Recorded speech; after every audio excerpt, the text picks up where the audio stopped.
En el 2022, la Iglesia Episcopal decidió hacer una encuesta bien particular.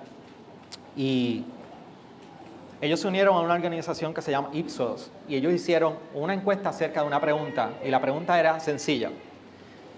¿Qué aspecto de Jesús encuentras que es el más significativo? Es una encuesta dedicada simplemente para mirar la condición de América en relación a la persona de Jesús. Y cómo ve esa población o esa muestra que fue de 3.119 personas que fueron encuestados de diferentes tradiciones religiosas y no religiosas. Y la pregunta fue, ¿qué aspectos de la persona de Jesús encuentras que es más significativo? Y cuando yo miro la encuesta, hay dos renglones bien particulares que me llamaron la atención. Prácticamente 4 renglones.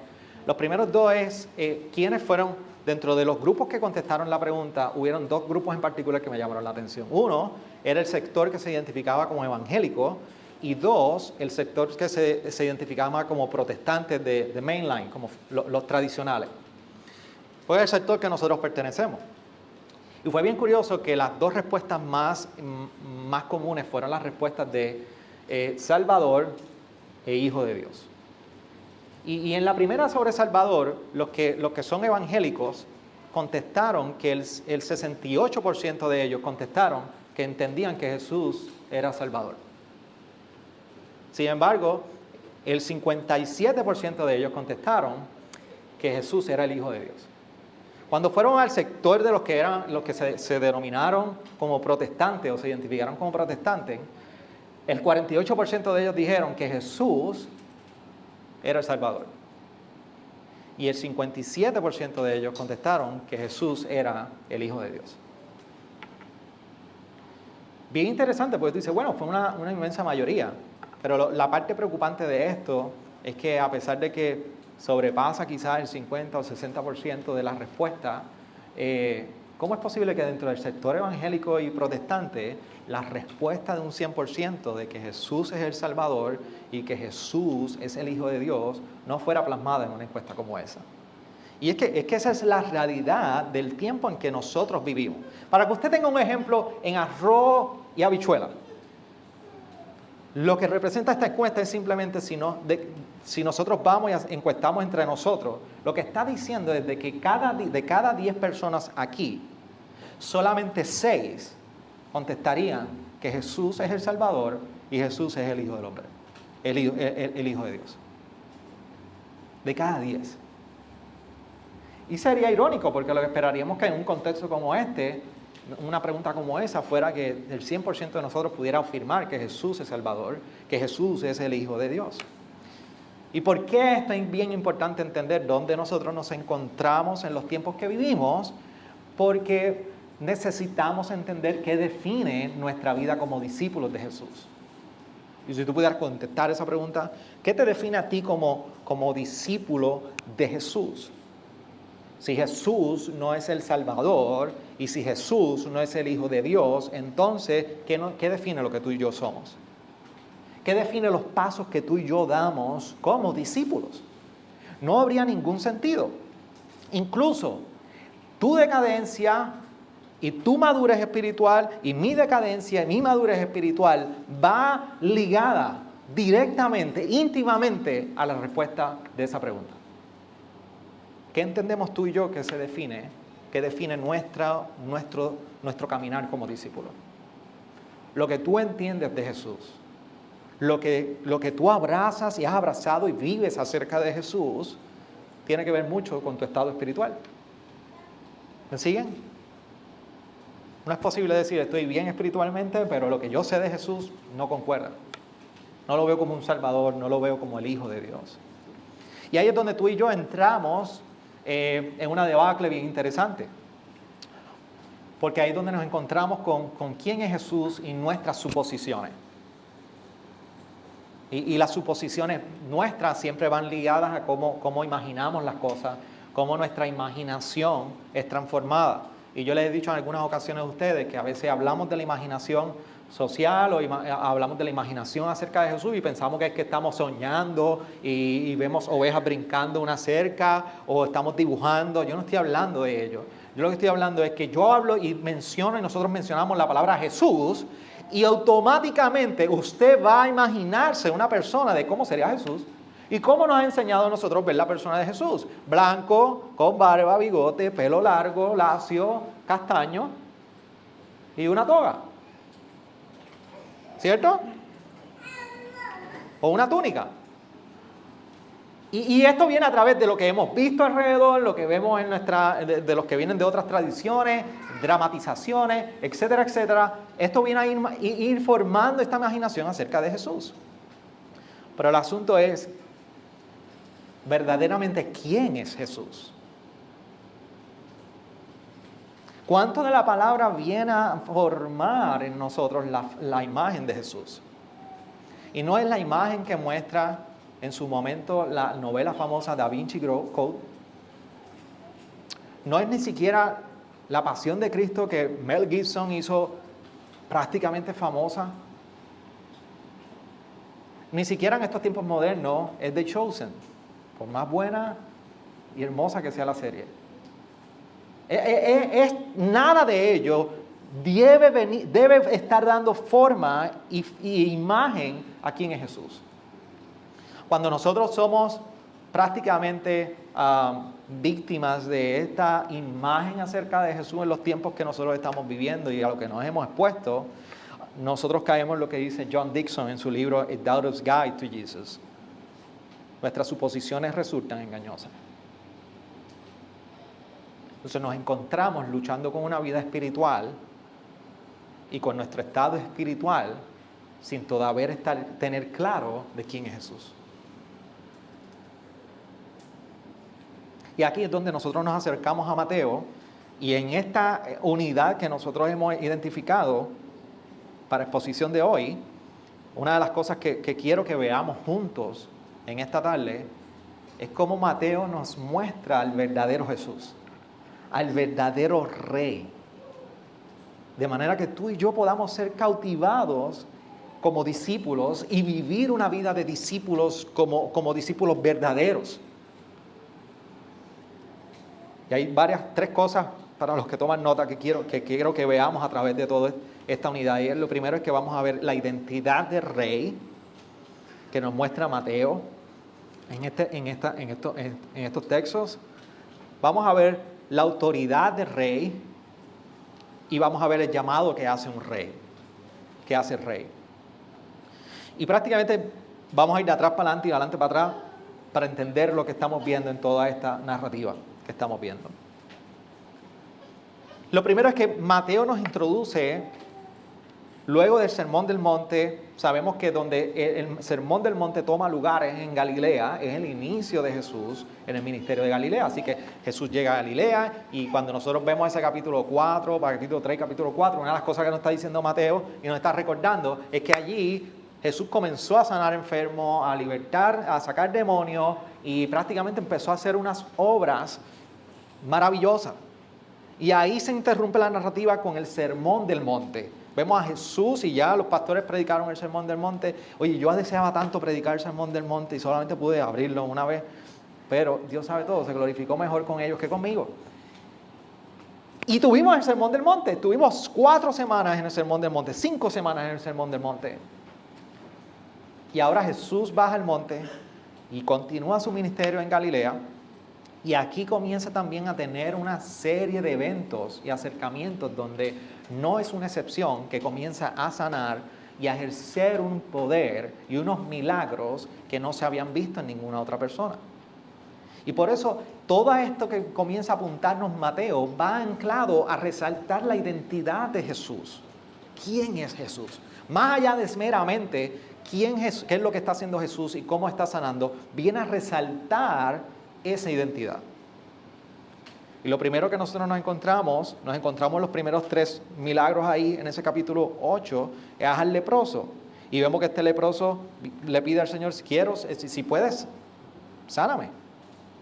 Pero una de las cosas interesantes que sucede aquí, que Jesús rápido extiende su mano, lo toca, lo cual era totalmente prohibido tocar a un leproso. Había una costumbre en Levítico, se establecían los guidelines, las condiciones, cómo se lidiaba con un leproso. Y el sacerdote era el encargado de manejar cada uno de los leprosos que llegaba como un sistema de tal manera que pudiera validar si el leproso seguía enfermo o si en su momento era sanado de la condición.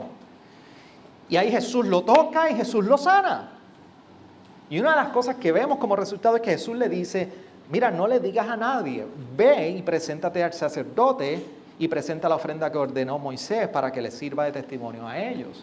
Lo que está haciendo Jesús es que está haciendo una referencia a Levíticos, y Jesús sabe cuál era la ley y cómo se debía llevar la ley. Por eso cuando vamos a Levíticos capítulo 14, el verso 7, particularmente resume lo que Jesús le está diciendo al leproso. Le dice, después rociará 7 veces al que ha de ser purificado de la lepra, lo declarará limpio y soltará al ave viva en campo abierto. Este era el rol del sacerdote. Era el rol del sacerdote mirar y examinar al leproso y decirle, está sano, definitivamente puede salir, y da entonces vuelo a la ave como sacrificio o como ofrenda o como evidencia de ofrenda en ese momento que es declarado sano. Y una de las cosas que está sucediendo aquí es que Jesús está apropiándose como sacerdote. Y Jesús le está dejando saber, yo soy uno más grande que el sacerdote que te puede declarar sano. Aquí Jesús viene a ser un intercesor en medio de la enfermedad de este leproso. No solamente esto es lo que estamos viendo que Mateo resalta, es que lo segundo, vemos que el centurión, un gentil, en Capernaum se le acerca a Jesús y le dice, Jesús, mi siervo está enfermo, está paralítico. Y allí este centurión muestra una gran fe, porque Jesús le dice, yo voy a ir, pero particularmente lo que está diciendo el centurión, le dice, espérate un momento, yo no soy digno de que tú entres en mi casa, pero yo sé que tú solamente con el comando de tu voz, él puede ser sano. Y Jesús se sorprende de la gran fe que este centurión tiene. Dice, yo nunca había escuchado a nadie así, que tuviera una fe de que entendiera que aún con mi voz yo pudiera sanar. Y por eso él hace referencia en el versículo 10 al final, y dice, en verdad os digo que en Israel no he hallado en nadie una fe tan grande. Y luego dice, y os digo que vendrán muchos del oriente y del occidente y se sentarán a la mesa con Abraham, Isaac y Jacob en el reino de los cielos, pero los hijos del reino serán arrojados a las tinieblas de afuera, allí será el llanto y el crujir de dientes. Aquí no solamente Jesús ya no está solamente hablando de su identidad como sacerdote, ahora Jesús está hablando del elemento de la fe. Y está dejando saber que esta fe está llegando no solamente al pueblo de Israel, ahora está llegando a los que no son ni siquiera del pueblo de Israel, los hijos del reino. Ahora está llegando a la población gentil, está llegando estas buenas nuevas, esta salvación y esta sanidad y estas maravillas ahora están llegando particularmente también al pueblo gentil. Este es el reino de Dios acercándose.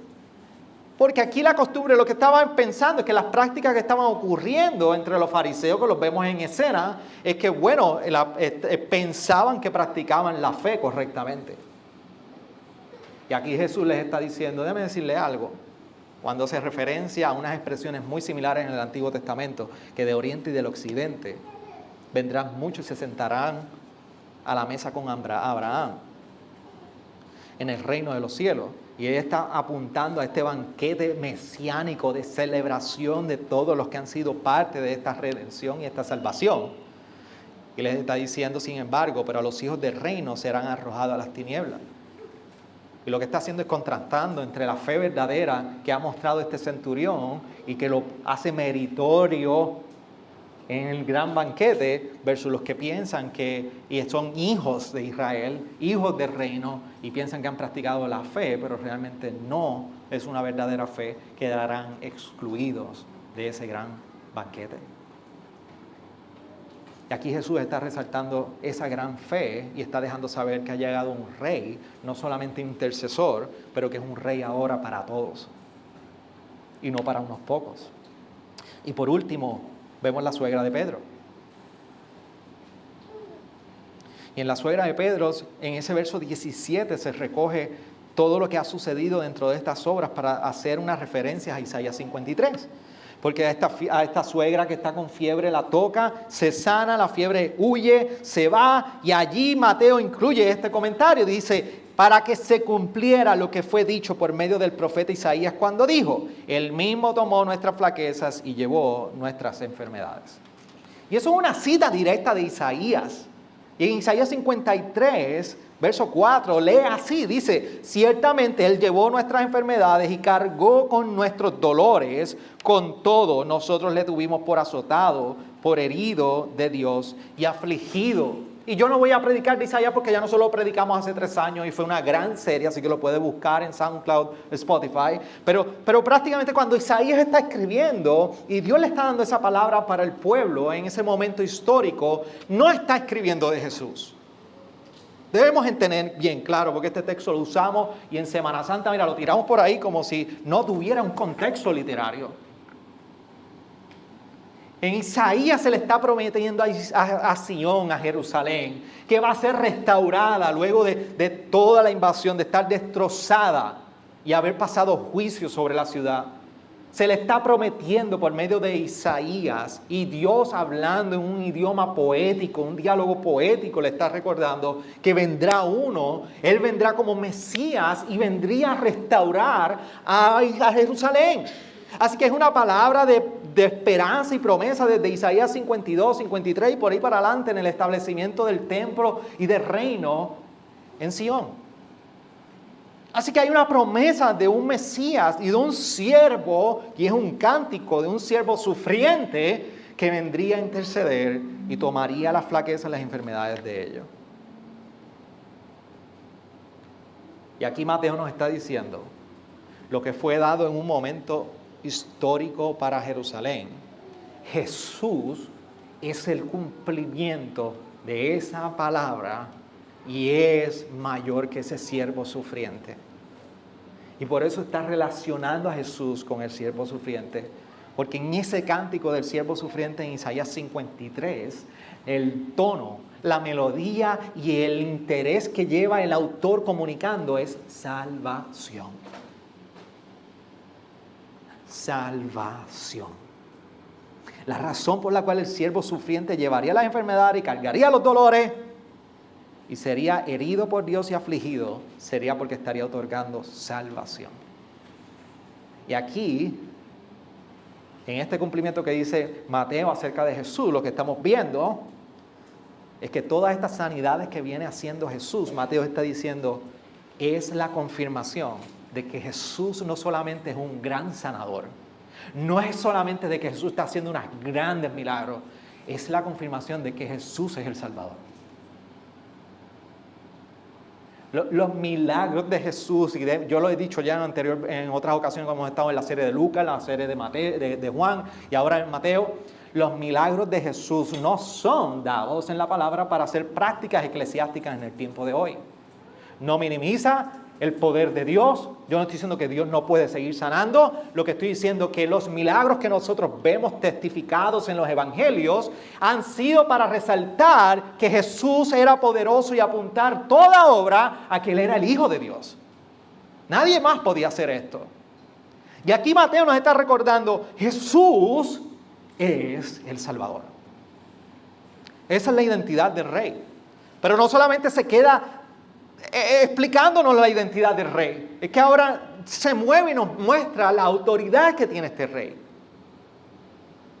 Y para ello lo podemos ver el versículo 23, y ya mismo voy a tocar los versos que son prácticamente hasta el 22, del verso 17, 18 hasta el 22.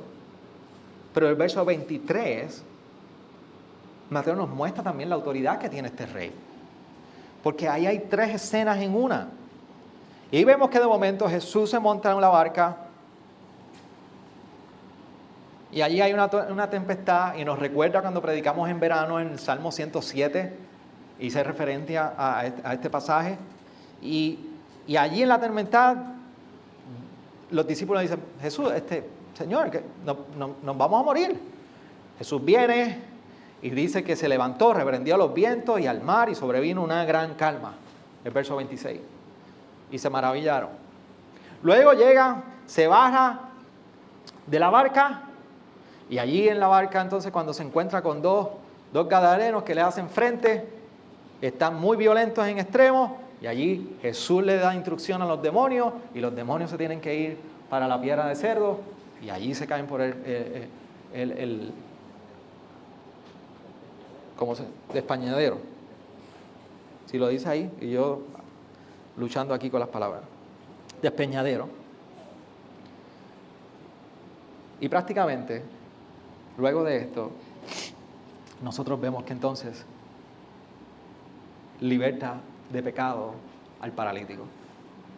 Se encuentra con aquellos amigos que traen un paralítico en una camilla. Jesús le dice, anímate, tus pecados son perdonados. Y ahí Mateo nos está mostrando la autoridad del rey. Es una autoridad, ya nos confirmó su identidad, pero nos dice, este rey no solamente es un salvador, es que tiene autoridad sobre la creación, al punto que le da comando a su creación, tiene control de la creación, pero no solamente esto, tiene poder también en el mundo espiritual sobre los demonios. Los demonios no tienen ninguna autoridad con Jesús.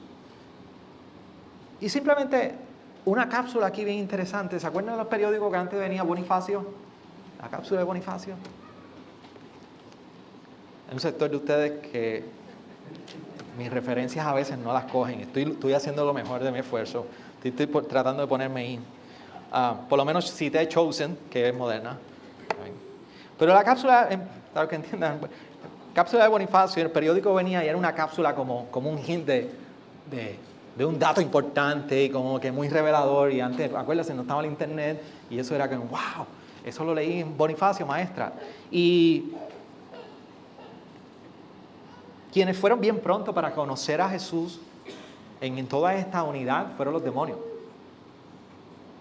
En otras instancias tuvieron miedo, después que se testificaron, los que fueron libertados del demonio, lo que hicieron fue que sacaron a Jesús de la comarca, pero bien interesante que lo primero que vieron los demonios, o dijeron los demonios cuando vieron a Jesús, en el versículo 29 es, ¿qué tenemos que ver contigo, Hijo de Dios? Y yo estoy seguro que si nosotros le hacemos la encuesta a los demonios, y tomamos el mismo número de 3.119 demonios, le hacemos la encuesta de quién es Jesús, el 100% nos va a contestar, es el Hijo de Dios. En todo esto Jesús ejerce su poder sobre los demonios y por último viene a perdonar pecados. Y Jesús comienza a confrontar a los fariseos que estaban allí cuestionándose, ¿quién es este que viene a perdonar pecados? Y Jesús dice, es mucho más fácil decirle, levántate, coge tu camilla y anda. Pero no es tan fácil como decir, tus pecados son perdonados. Porque el único que podía perdonar pecados, el único que podía hacer ese tipo de error era Dios. Y lo que estaban odiando los fariseos es saber que Jesús se venía identificando como Dios. Por eso desde mucho antes, pero lo vemos también cuando Él está ejerciendo y está hablándose a los que estaban pensando de esta manera, le dice, pues para que sepáis que el Hijo del Hombre tiene autoridad en la tierra para perdonar pecados. Jesús vuelve y hace referencia, en este caso Él directamente a Daniel 7. Y en Daniel 7 hay una visión de autoridad y de este que se levanta como el Hijo del Hombre, que está teniendo todo su dominio sobre todas las cosas. Y Él dice, ese soy yo, el Hijo del Hombre, con toda autoridad. Así que Mateo nos está mostrando, tiene una identidad, es el Salvador, pero también tiene autoridad sobre todas las cosas, sobre la naturaleza y trae maravilla a nuestra vida. Sobre los demonios trae libertad y sobre el pecado trae sanidad y perdón. Lo último que nos está mostrando Mateo entonces de este rey es el llamado que hace el rey. Por eso nosotros vemos dos escenas aquí que aunque están separadas tienen mucho que ver, que es del verso 18 al 22 y del verso 10 y 13 del capítulo 9. Porque Jesús está haciendo un llamado y lo primero que está, una de las cosas que está estableciendo en el verso 13 nos está recordando es que este llamado es para pecadores, es para los enfermos. Lo segundo que está hablando Jesús acerca de su llamado, y esto lo vemos del verso 18 al 22, es prácticamente que este llamado exige un compromiso. Y lo tercero es que este llamado es un llamado en misericordia.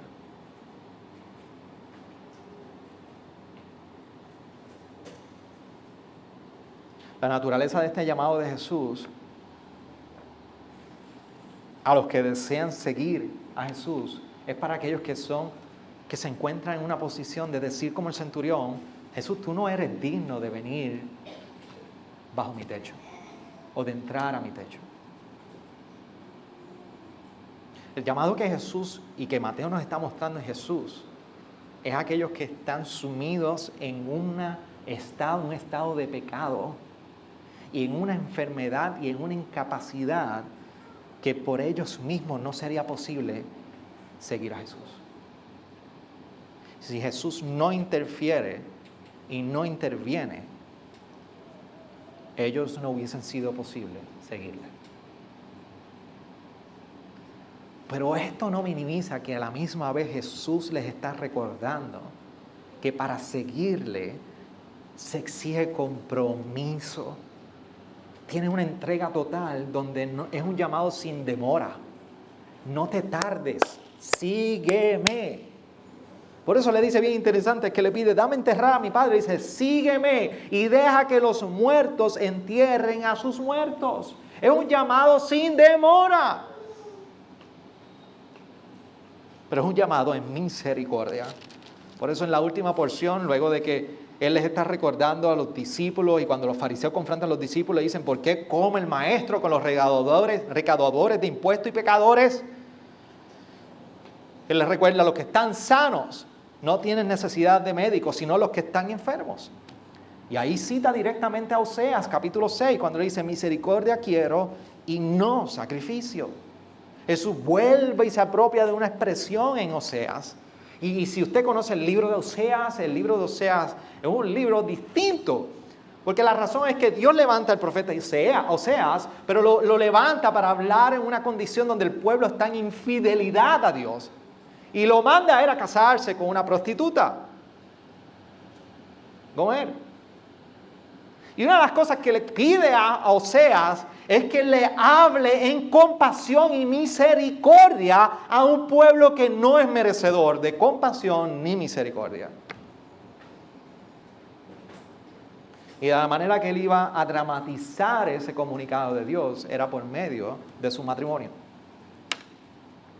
Y aquí Jesús se está apropiando de las palabras para decir: yo he venido a llamar a justos, no he venido a llamar a justos sino a pecadores. Porque el llamado que hace Jesús viene a ser un llamado anclado en la misericordia para aquellos que no merecemos ser llamados. Para aquellos que no merecemos esa compasión. Para aquellos que no merecemos ni somos dignos ni recipientes en nuestra capacidad de esta misericordia. Así que Mateo nos ha mostrado su identidad, su autoridad, su llamado. Pero tú y yo tenemos unos serios issues o asuntos que tenemos que atender. Porque lidiamos constantemente, y una de las cosas que yo establecí desde el inicio es que si nosotros queremos ser hallados como discípulos verdaderos, siguiendo al Jesús verdadero y no al Jesús de nuestras suposiciones, es que nosotros debemos entender quién es Jesús. Y tú y yo batallamos constantemente con falacias del discípulo moderno, como le llamo yo. Lo primero es que Jesús lo podemos reconocer como Salvador. Pero en cierta instancia o en cierto momento, su obra no está a mi alcance. Por eso nos encontramos en ocasiones nosotros mismos operando como nuestros propios intercesores, necesitando la validación propia para sentirnos santos. Yo no sé si usted puede entender lo que yo estoy diciendo en este momento. Pero tú y yo luchamos con nuestra propia validación. Necesitamos sentirnos nosotros mismos seguros de que somos santos.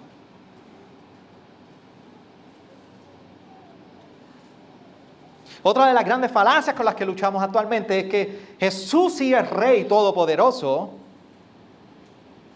pero no me maravilla la libertad que me ha otorgado. Y continuamos viviendo constantemente en miedo y en esclavitud. Nuestra vida cristiana no se ve libre, no se ve en una experiencia de un gozo que nos lleva a regocijarnos constantemente. Y la tercera falacia, dentro de muchas que podemos identificar, que Jesús me ha llamado. Sí, Jesús nos ha llamado, pero quiero seguirle conforme a mi propio criterio. Y todo paso que yo doy en mi vida espiritual lo justifico. Voy a este ritmo, a este camino y en esta manera y a este swing porque simplemente siempre hay una buena justificación para decir por qué estoy como estoy. Lo más triste de esta última falacia es que cuando Jesús nos llama pero le seguimos conforme a nuestro criterio,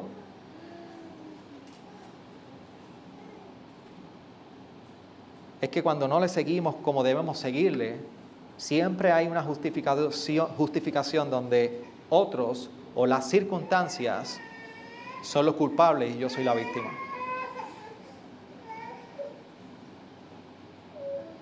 Siempre cuando hay una justificación para no seguirle como debemos seguirle, siempre las circunstancias y otros son culpables y yo siempre soy la víctima.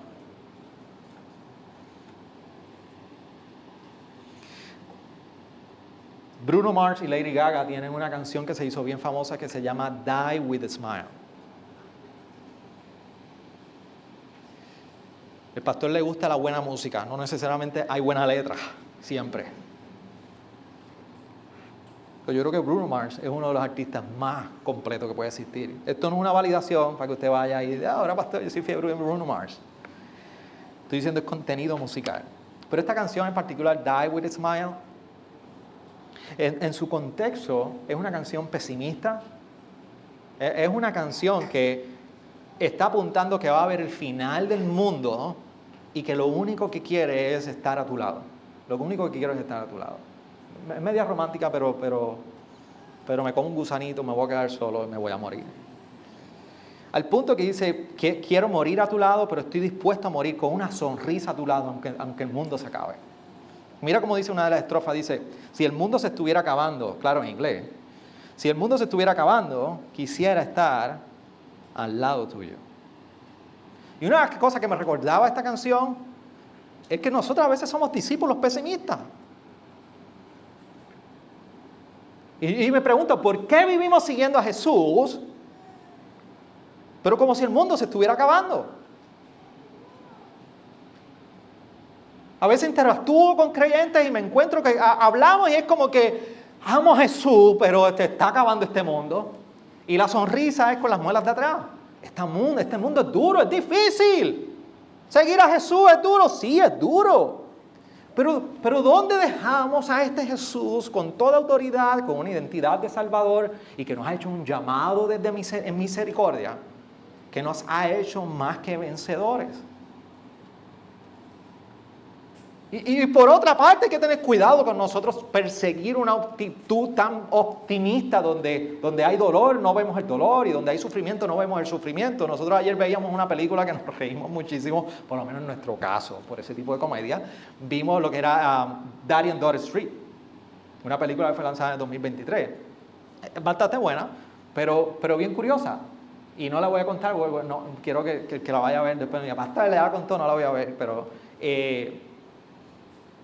una de las cosas que se ve en la película es que el papá siempre adopta una visión tan optimista que no importa lo que está ocurriendo, todo está bien. Ese otro extremo tampoco es saludable. Entonces, en la persona de Jesús y en su llamado, nosotros no vivimos con que voy a morir, pero voy a morir con una sonrisa. O que voy a vivir, voy a caminar porque todo está bien. No. Juan nos recuerda que esta fe ha llegado a nosotros y nos hace más que vencedores. Por eso el capítulo 5 de la primera epístola de Juan, en el verso 3 y 5 dice, porque este es el amor de Dios, que guardemos sus mandamientos y sus mandamientos no son gravosos. ¿Podemos entender? No son gravosos. O sea, no cantamos Die with a Smile mientras perseguimos a Jesús. No es un llamado pesimista, no es un llamado que es una carga. Dice, porque todo lo que es nacido de Dios vence al mundo. Y esta es la victoria que ha vencido al mundo, vuestra fe. ¿Y quién es el que vence al mundo? Sino el que cree que Jesús es el Hijo de Dios. Vivimos y debemos vivir como un discípulo verdadero, como quienes hemos vencido al mundo por medio de la fe en Jesús, porque Él ha vencido el mundo. Entonces, para hoy, podemos entender que Jesús sigue siendo el Rey hoy. Nosotros como discípulos de este tiempo, podemos entender que Jesús sigue siendo Rey hoy.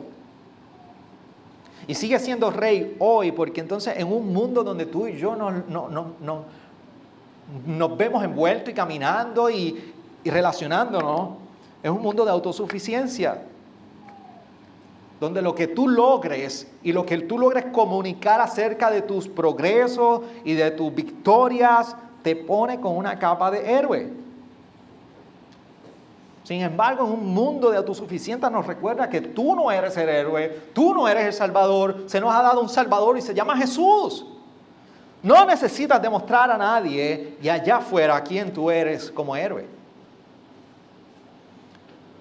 Él sigue siendo Rey en un mundo donde se nos recuerda que constantemente mantener el control en nuestras manos es la prioridad.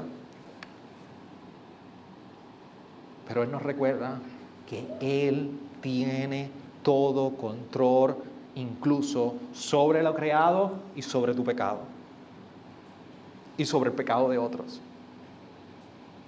Lo interesante de este Rey que sigue siendo Rey hoy es que nos da esperanza donde tú y yo no vemos posibilidades. Hay algo siempre, hay áreas, hay personas, hay situaciones, hay circunstancias donde tú y yo miramos y no le vemos nada de posibilidades. Y a cada uno de nosotros nos debe llegar algo a la mente acerca de eso ahora mismo. En ello, en eso que ha venido a tu mente, Él es Rey. Él es Rey. Tiene autoridad. Su identidad es salvadora. Y te llama, aún en ello. Y por último, en nuestra relación con todo esto, nuestra respuesta a Él continúa en necesidad de un compromiso. Mateo nos muestra la grandeza de un Salvador. Nos muestra que esa grandeza es la que nos mueve a seguirle. El problema que tú y yo tenemos es que pensamos que seguirle a Él es bajo tu propia fuerza. ¿Qué te mueve a ti seguir a Jesús en este tiempo? ¿Qué es lo realmente que provoca y pone ese motor en ti de seguirle a Él? Pastor, el Espíritu Santo y la palabra. Sí, pero a veces, ¿sabes qué? Dependiendo cuántas veces lea la Biblia, es que siento que estoy siguiendo a Jesús. Contéstate esa pregunta. ¿Qué realmente es lo que te mueve a ti a seguir a Jesús? Que tú des un paso ahorita y que des un paso mañana en tu trabajo, en tu familia, en tus circunstancias, en tu crianza, en tus relaciones, en tus enfermedades. ¿Qué es lo que te mueve a ti para seguirle? Constantemente nos vamos a encontrar que depende de nuestras propias fuerzas. Sin embargo, lo que nosotros vemos que Mateo nos está comunicando, nos está enseñando acerca de nuestro Salvador, es que la condición de enfermo, la condición de pecador, la condición de un leproso, es lo que hace atractivo a un rey y poderoso para llamarnos y decirle, sígueme. es tu propia vulnerabilidad y tu estado más débil lo que hace atractivo a este rey para llamarte y decir, sígame. Por eso Jesús decía en el verso 13 del capítulo 9, porque no he venido a llamar justos, sino pecadores. ¿Eres tú un pecador o una pecadora?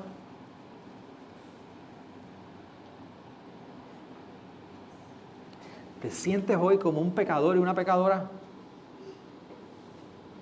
Jesús te llama. Y su llamado nace de misericordia.